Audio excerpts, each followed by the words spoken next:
Hey man, so what's going on? Her father came and charged me. You have touched my daughter. Are there cameras, video cameras? No, sir. No, there is no camera in the video. This 60-year-old manager just lied to the police about the perverted crime he was accused of doing to a minor. However, he has no idea these officers are about to walk in and catch him trying to delete evidence red-handed. Hey. Nora George, What you doing? 88 to GMC. But creeps like him aren't that uncommon, just like this guy who pretended to be a gym employee and assaulted a woman. How do you spell your name, Richard? None of your motherfucking business. Get me your captain here. Or this woman who made inappropriate advances towards a hotel employee. Was grabbing hold of me or touching me and stuff. But first, let's start with the case of the manager who got caught on camera committing a perverted crime. On March 31st, 2023, police received a call by a distressed parent after his daughter was groped at work by her manager. Police were dispatched to the Regal Georgia movie theater in Noonan, Georgia, where they were met by the victim and her dad. He came walking out, and I went and got in his face and was like, I know what you did or whatever. And I called the cops, and she's like, what do you mean? And I left. And yeah, he was right down there. If you go in to the right. Let me go see if I can find him. What's going on? Yes, sir. Hey man, so what's going on? I don't know, sir, because that girl is working at the break room. I gave her the job to clean the break room, and after 20 minutes also, she didn't came out, right? She went there with the broom and the dustpan, right? Then I went there. Then I checked she's playing with the mobile. Then I charged her. Why? What you are doing here now? It is already 20 minutes, but you didn't clean up and come out, because a lot of not only they clean the floor and clean the tabletop, and they have to mop also. But then I charged her. What you are doing here? Then she asked me, okay, may I go to the toilet? Then okay, then I let her to go to the toilet. Then that's all. I don't know. After that, then her father came and charged me. You have touched my daughter. Then I don't know. Then I started the rest of the job, mopping and everything myself. Then suddenly came that her father, and he almost tried to hit me. You touch my daughter and this and that, all the things. Are there cameras in there, in that break room? Huh? Are there cameras in the break room? Sorry? Are there cameras, video cameras sir. in the No, break room? there is no camera in the video. Right off the bat, you can see Washanta stuttering as he speaks and beads of sweat forming on his forehead. He's about as nervous as you could get. He knows he is guilty and that he messed up, and that it's only a matter of time before the officers catch up to his perversion. On top of that, he lies to the officers about not having any cameras in the break room, not realizing it'll only take a short visit to the break room and a call to the general manager to find out that this isn't true. I said, do y'all know anything about what's going on with these two? What do you mean? The manager and the girl outside? Oh, she told me that he tried to kiss her. There's cameras in the break room? There is? Yes. Oh, he just said it wasn't. He just said it wasn't. There is. There's a big one, but then she told me it happened in like a corner. I mean, if there's a camera, who works the cameras? Our manager. Which break room was it in? Okay, one of y'all show me. So it was in here? Yes, there is. All right. See if we can figure some things out. And just like that, not only does Washanta lose all credibility with the officers, but he also puts himself in a whole bunch more legal trouble. Although lying to police isn't technically illegal, it becomes illegal if it obstructs an investigation, which Washanta has tried his best to do. At this point, even if the officers don't find any evidence to support the girl's case, he can still be charged for lying to them. As the officers go out to update the victim and her father about the situation, Washanta makes one last pathetic effort to avoid accountability. I'm gonna need some information from her ID and everything. I got a different manager on the way up here now so that we can see what happened. Yep, you told him he can't go in the camera room or whatever. Well, first off, he tried to tell me they didn't have a camera in the room, so he's already lost some credibility with me. Yes. Oh, how old is she? She's 17. Okay, yeah. Where is the manager at the He's in assistant? the office. Y'all want the key to the office so y'all can go back? Can you just lead us up there? Well, you're going to the office now. Noonan State. Charles. Hey. Nora George, What we doing? 8880 to GMC. Oh, well, we got somebody on the way to check the camera. Huh? That's it. That's what we got somebody on the way to do. Oh, yes. Hello, gentlemen. How you doing? 425. Alright, you need to take it back a little? Yeah, can you go back some? As they watched the footage, they realized it was even worse than what they had imagined. They could see the 17-year-old employee cleaning the break room before the manager walked in. He starts talking to her before placing his hand on her waist and attempts to kiss her. The girl quickly knocked his hand away and walked out of the break room. After watching the footage, it wouldn't take a genius to figure out what Washanta was doing with the computer. He attempted to delete any evidence that would get him in trouble. But even if he was able to delete any footage before getting caught, the officers would quickly pick up on the fact that there's footage missing from the time of the crime, and all he's done is add another charge to his name. Turn around and put your hands behind your back. Okay. I need your radio and your keys for now, hon. Yes, what's going on, Tanya? You're being arrested, sweetie. What I have done? For touching her. I didn't touch her, but I get close to her to charge her, like this. Hey. No. Okay. You Okay, I have to call my wife first. Okay. Put your hand like that. Okay. Washanta was charged with 1 felony count of sexual assault and 1 misdemeanor count of tampering with evidence. He was released the next day on a $2,400 bond. But at least the victim in this case quickly caught on to the evil intentions of her boss, unlike this next case where a man pretended to be a gym employee to take advantage of a customer. You were rubbing on her. No, Okay. So what were you guys doing in the massage room? none of your business, young man. On January 10th, 2024, officers from the Skokie Police Department responded to a disturbing call. A man named Richard had approached the woman and pressured her into letting him give her a free massage. The woman, believing Richard to be an employee at the gym, eventually agreed. But once they went inside the massage room, Richard started touching the woman inappropriately and made several unwelcome advances, obviously making her uncomfortable and prompting her to call the cops. When the cops arrived, they found him lounging in the hot tub. But as you'll soon see, dealing with him was about as far from relaxing as you can get. No, just leave her alone. Leave her alone. Leave her alone. Leave her alone. We'll go talk right there. Why don't you tell me what happened with her? No, I don't know. You tell me what happened. Get over here, man. We talk over here. What, man? Come on, man. Come on. What's going on here? We talk over here. I'd like to talk to you away from her. Okay, what's going on here? I'd like to talk to you. I don't gotta move because You nothing. said you put hands on her when she didn't want. You put hands on her. Sir, please stop playing, sir. That's what I'm trying to talk to you. Let's go over there. No, we will stand right Okay, here. she doesn't feel No. comfortable. Right Well, there. take her and No. take her to the hospital then. No. If I put hands on her, there would be you're marks rubbing on her. You're rubbing on her. So what's your name? None of your motherfucking I'm business. asking you to identify yourself. And I'm telling you to go get your this is a sergeant. domestic battery investigation. Or I'm sorry, this is a battery investigation. Go get your Yes. sergeant, sir. No, we're not playing this game. We're not. No, you're not going to walk Sir. around. You're going to stay right here. Sir, You're going to stay why right is you touching me when Because you you told keep me to moving step over here Okay. away from her? Now, We're good and now. you grabbing me We're good because, now. Relax. officer, I didn't do anything to Just you, relax. and you grabbing me. Why is you touching me? Okay. It's against my First Amendment right. I'm not talking to nobody until you get your sergeant here because I understand my constitutional right. Perfect. It seems that Richard doesn't like being touched by strangers without his consent.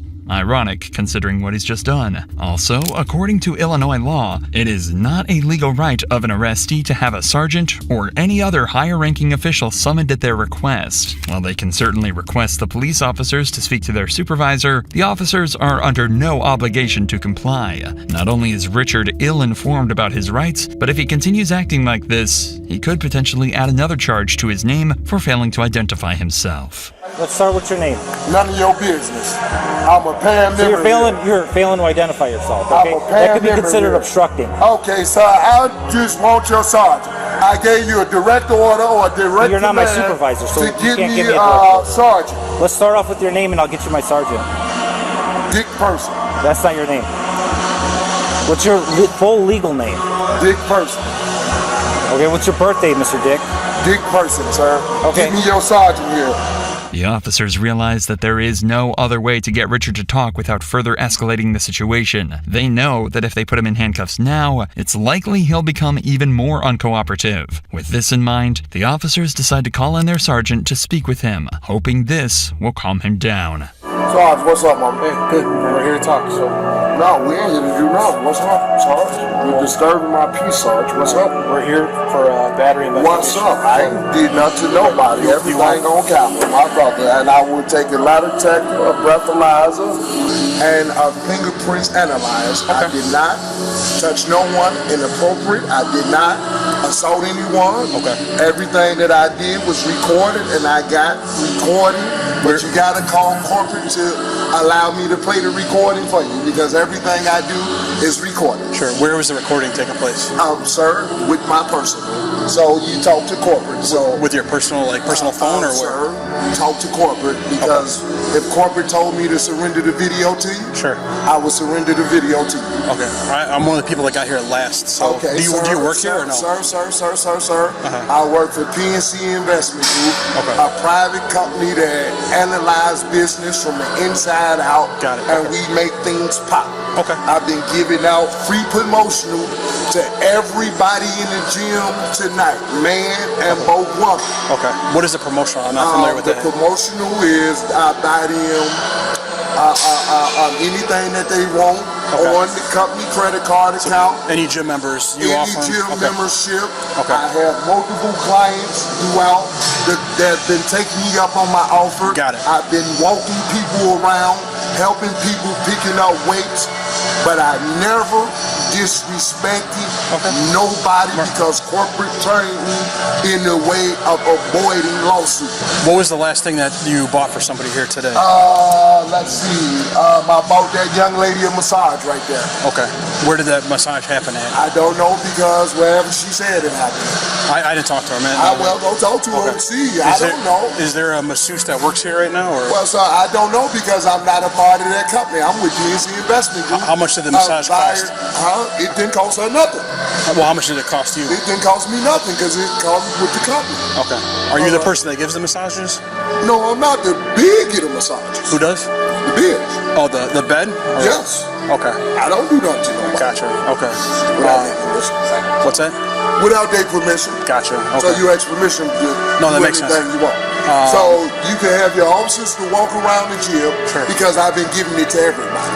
Okay. Okay. How long are the massages? There's a time setting on the massage being. So there's 5 minutes, 10 minutes, 25. I think the young manager here said it for 26 minutes, and I think she was done in 20.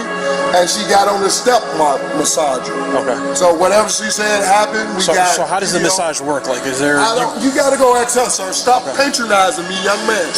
Arrest me and get me my lawyer, or please take me at face value. There are a lot of noticeable inconsistencies in Richard's story. Despite claiming that his company paid for the woman's massage, he doesn't seem to know how much it cost. He also initially claimed that he didn't know anything about the massage, as he had only paid for it and didn't take part. But when the sergeant asks him how long the massage lasted, he somehow knows that it lasted precisely 20 minutes. As he realizes that the officers are starting to catch on, he becomes defensive, as if he's telling himself to shut up before accidentally confessing to a crime. It should also be noted that PNC Investments, the company that he claims to be working for, is a legitimate company, but there is no record of them ever running any promotions of this sort. Their focus seems to be on making money, so it is safe to assume that he made all of this up to cover his crime.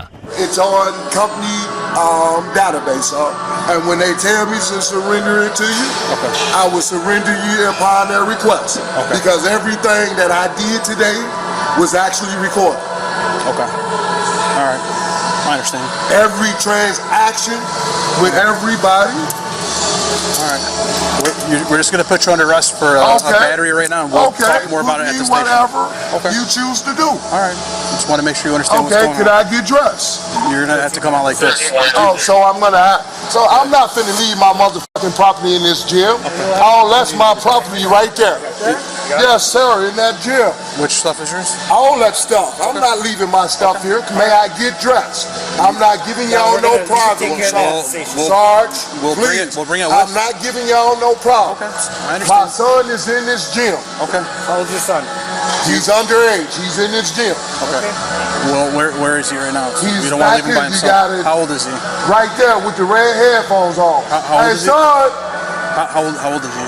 Sir, my son grabbed my material. Sarge, I'm not walking out of here. Get me my lawyer right now. That's not the way that it works. We want to make sure that your son's not left here on a time. He has the red headphones. Get me my lawyer right now, because you are violating. May I get dressed and walk around out of here rape. If that's your stuff, we'll just is my shit. We'll bring it, but you're no, not. I would not walk out of here in shorts. I would not move without getting. I would not go out of here wet. We'll grab a hobble and then we'll just carry it. I would not go out of here wet. That I am wet. I just got out the pool and I got dry clothes. Richard would continue to throw childlike tantrums for several minutes after this, until he was forcibly removed by police and taken to the station, where he was later charged with resisting and obstructing an officer and battery. However, it's not always men that commit this type of crime. Women can also hide disturbing secrets. She was grabbing hold of me or touching me and stuff. On November 18, 2022, officers from the Columbus Police Department were dispatched after a 911 caller reported some disturbance at a local hotel. A drunk woman had climbed over the front desk and attempted to kiss a male staff member, which prompted him to call the cops. However, this case is also a great example of how not to conduct an investigation, with the officers making multiple mistakes and letting the woman get away without an assault charge. Hi, what's going on? She done climbed over the desk. She's trying to provoke me. Can you let me around? Yes, please. You what? Saving who? What babies? Okay, so I was back in the back trying to do Here, why don't you speak to the other officer? I'll go back here. Okay. Let's go over here. Let's go, let's walk out there. Keep walking. Ma'am. Miss, can you walk for me? Miss, are you able to walk or no? She can walk. Because I was back doing the laundry and she was trying to burst in the room. That's when I realized she can climb over the counter. Okay. Okay. Well, let's walk out here. Let's walk out here. Why are you so strange? Let's walk out here. We're going to talk. Can you walk out here for me? I'm going to let you have a seat out here. And we'll talk out here.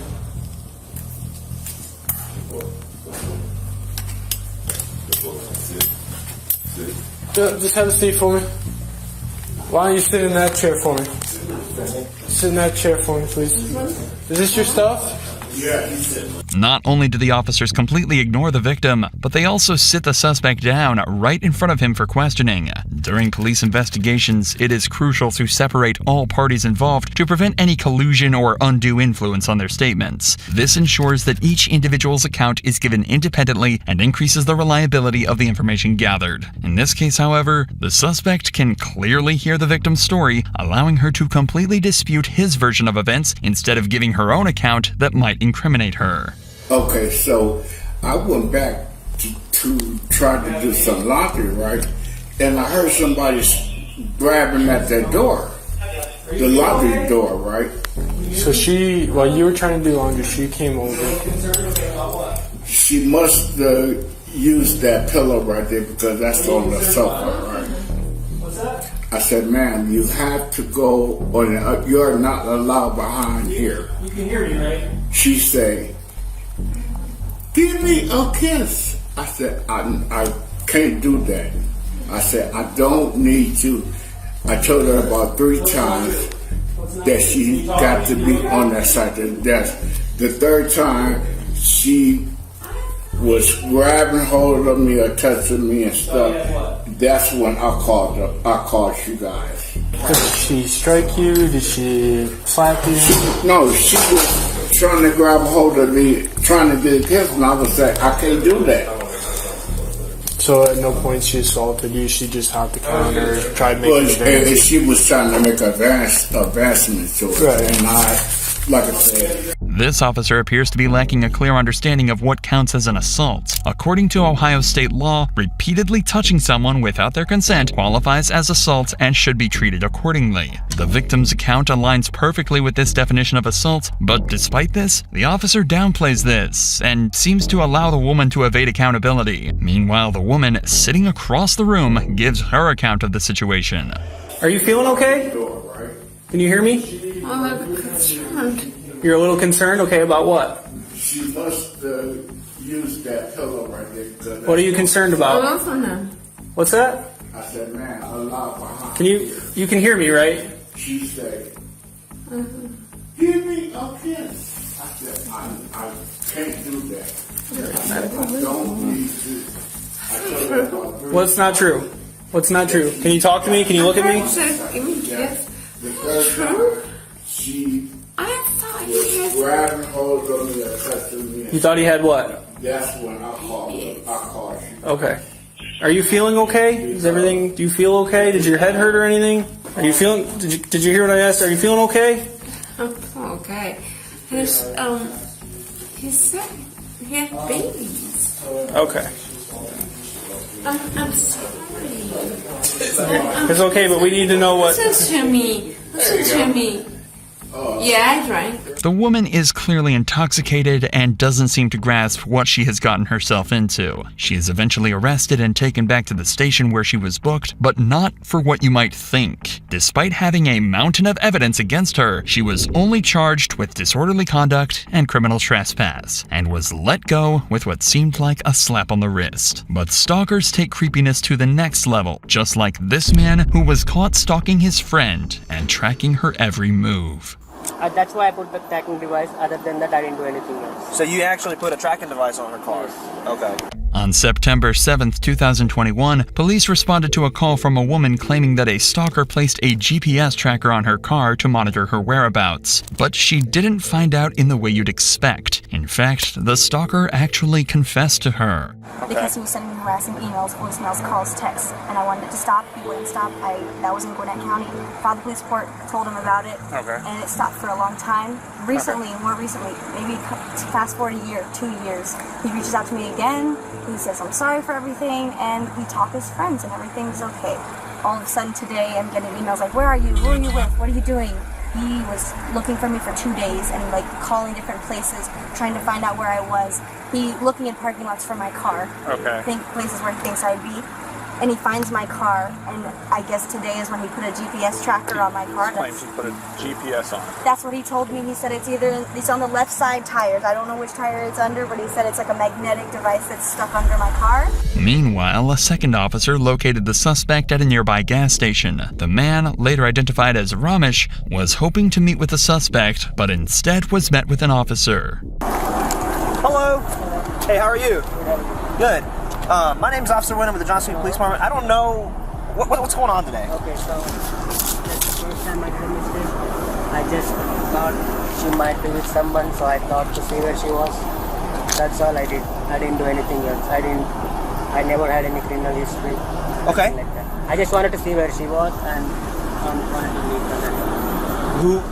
What's your relation together? We hang out for 2 years. You guys are like friends? Yeah, kind of like friends. Okay. Not girlfriend, but so that's what I did, and I said I would never contact you again. I destroyed the device. Please, this one time, let me go because I'm a student. So this is the one time. So what's you said? You said you thought she was with someone tonight? Yes, she said she went to the hotel. So I thought she might be with someone. So I just wanted to see who it was. Okay. So that's why I put the tracking device. Other than that, I didn't do anything else. So you actually put a tracking device on her car? Yes. Okay. Where is it at? Under the car. Under the car? Yes. Is it on the driver's side, passenger side? Like on that side wheel. On this side? Yes. Under this. Under the wheel right here? Not under the wheel, but like in front of the wheel, but on the metal surface. On the metal? Okay. Yeah, I will destroy it and I will go and I won't do anything again. You have your ID with you? Yes. Can I get that from you?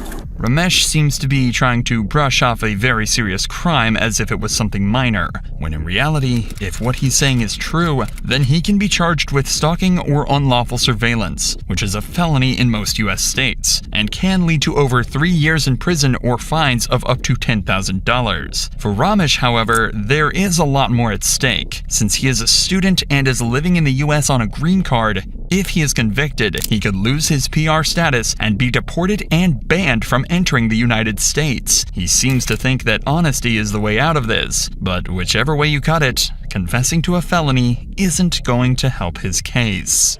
She told you that she was meeting somebody today? No, she like said at a hotel? She was at the hotel. So okay, last time we went to the hotel, she said you want to go have a pool time and stuff. But she said she got a call and she want to go. And I was kind of upset. So I thought she was lying to me or anything like that. So I put a tracker on that the other day. And next, 2 days back, she said she went to hotel. So I thought she went with somebody. So I had a tracking device a couple of days last week on. So I just used it to track it and see where she was. That's it. I didn't do anything crime and Have you done that before? No, first time. This is your first First time? time, and this For her or at all? at all. At all? Yes. Okay. I never had any criminal history. Okay. Just hang out. I'll be right back. Like I said, I need to sort some stuff out. I don't really know what's going Yeah, on. I just don't want to go. Because everyone's split. Like, I have some officers over there. I'm out here with you. I don't have the whole picture, so that's what I'm trying to figure out, okay? Yeah, I'll be right back, all right? Being honest with the cops goes a long way. However, in Ramesh's case, he's only making the situation worse for himself. It's noble, and he thinks being transparent with the cops will help him get away. But in reality, all he's done now is dig his own grave. And it's only a matter of time before the victim presses charges against him with all the evidence she could ever desire. So that you put the tracker on this side of the car? Yes, on this side. By this wheel? Yes, on this side. On the under? Under the thing, yeah. On the metal? Metal, yeah. Yay, he says the rear driver's side wheel, and it's gonna be on the metal, like undercarriage, like on the bottom of the car, but close to the wheel. I found it. You found it? Yep. Oh my god! Yep. You can't get it? No, I can't. I'm gonna take a picture of it. How did she do that? Okay. So you place it on the September 1st. Yes, September. And so fast forward to yesterday. Yeah. She said she was going. Yeah.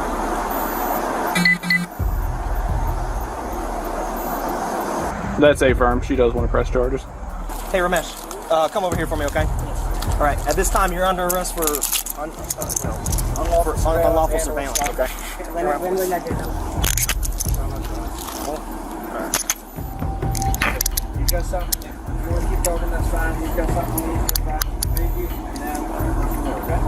Ramesh was taken into custody and charged with unlawful surveillance and stalking. He spent a week in jail before being released on an $11,000 surety bond.